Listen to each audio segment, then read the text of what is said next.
একটা ছিদ্র হয়ে গিয়েছে, বিশ্বাস করুন। নবী সাল্লাল্লাহু আলাইহি ওয়াসাল্লাম, কষ্ট হচ্ছে আপনাদের? কষ্ট হচ্ছে?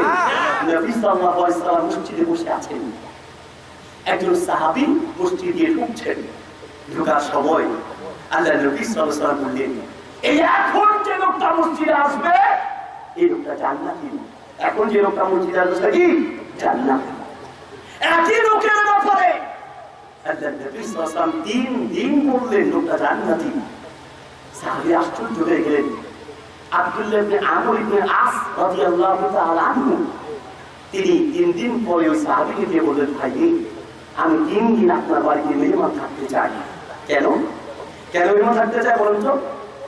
তোমাকে আল্লাহ নবী জান্নাতি ঘোষণা দিয়েছে, তুমি এমন কোন আমল করো এত তাড়াতাড়ি দুনিয়াতেই জান্নাতের সুসংবাদ পেয়ে গেলা, জান্নাতি সার্টিফিকেট দিয়ে দিল। ঘটনা কি? 3 দিন বলো ঠিক আছে চলো। 3 দিন গেলেন, 3 দিন বাড়িতে ছিলেন। থাকার পরে যাও, 3 দিন পরে চলে যাচ্ছে। যাওয়ার সময় বাড়িওয়ালাকে বলছে, ভাই আমি 3 দিন তোমার বাড়িতে ছিলাম বড় আশা নিয়ে, তুমি বড় কোন আমল করো, স্পেশাল কোন আমল করে দেখার জন্য, কিন্তু বড় কোনো আমল তো তোমাকে করতে দেখলাম না। কিন্তু আমার প্রশ্ন, আল্লাহর নবী তোমাকে জান্নাতি ঘোষণা দিলটা কি করে? তুমি কি করে জান্নাতি হয়ে গেলে? ওই সাহাবী বললেন, আমি বড় কোনো আমল করি না, ঠিক আছে তবে একটা আমল করি। নবী সাল্লাল্লাহু আলাইহি ওয়াসাল্লামকে প্রশ্ন করলেন, মান খায়রুন নাস, দুনিয়া ও আখিরাতের শ্রেষ্ঠ ব্যক্তি কে হবে, জান্নাতি লোক হবে কে, সেটা বুঝবো কি করে? আল্লাহ নবী সাল্লাল্লাহু আলাইহি ওয়াসাল্লাম বললেন, মাহমুমুল কলব, যার অন্তরটা মাহমুমুল কলব। সাহাবীরা প্রশ্ন করলেন, ওয়ামা মাহমুমুল কলব, মাহমুমুল কলব এটা কি?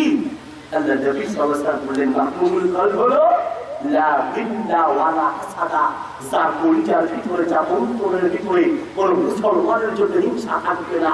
এই লোকটা মৃত্যুর পরপরই আল্লাহর জান্নাতে মেহমান হয়ে যাবে। আল্লাহু আকবার। আল্লাহু আকবার বলাও সহজ, ওয়াজ করাও সহজ, বলাও সহজ, ওয়াজ করাও সহজ, কিন্তু কলিজাটাকে হিংসা মুক্ত রাখা এত সহজ নয়। কলিজা হিংসা মুক্ত রাখা তো সহজ নয়। আপনি তখনই বুঝবেন যখনই আপনার ভাইয়ের ছেলে আপনার ছেলের চেয়ে ভালোবাস করেছে, আপনার ভাই আপনার চেয়ে বেতন বেশি পায়, অথবা আপনার প্রতিবেশী আপনার চেয়ে একটু পয়সাওয়ালা বেশি হয়ে যাচ্ছে, যদি দেখেন যে আপনার কলিজায় পিন পিন করে চলে, বুঝবেন যে কলিজায় হিংসা ভরা। হিংসার ডিব্বা হয়ে আছেন আপনি, ডিব্বা, হিংসার ডিব্বা হয়ে আছেন। সবাই কথা জানেন। ওই সাহাবী বললেন, আব্দুল্লাহ ইবনে আমর ইবনে আস, শোনো, আমি বড় কোনো আমল করি না, তবে একটা আমল করি।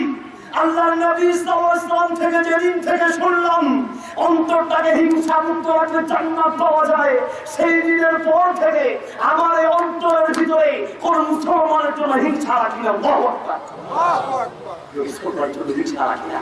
শয়তান বলছে আমি 5টা জিনিস দিয়ে মানুষ স্বীকার করি, তার ভিতরে 3টা বলবো, 2টা বলবো না। নূহ আলাইহিস সালাম বলে তোমার ওই 3টা লাগবে না, 2টা বলবো।